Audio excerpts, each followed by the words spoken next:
বন্ধুরা, আজকে আমাদের দুজনের মধ্যে বোতল ফ্লিপ চ্যালেঞ্জ হবে। তো শুরু করি। আমি ওকে চ্যালেঞ্জ দেবো, ও আমাকে চ্যালেঞ্জ দেবে। হ্যাঁ, তুই আমাকে ফার্স্ট প্রায়োরিটি হচ্ছে পিজ্জা বানিয়ে খাওয়াবি। দেখা যাক। এই যে ও এটা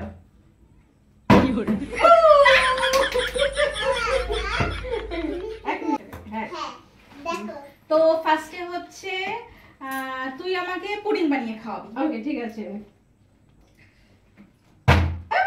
ভালো নি। আচ্ছা, এবার হচ্ছে তুই আমাকে ঢাকাই শাড়ি কিনে দিবি। ঢাকাই জামদানি, ঢাকাই শাড়ি মানে ঢাকাই জামদানি শাড়ি। ওকে। ও ঢাকাই শাড়ি তোর কপালে নেই, কেন চেষ্টা করছিস? তুই আমাকে পুজোর সময় লেহেঙ্গা কিনে দিবি। না না হয় না হয়।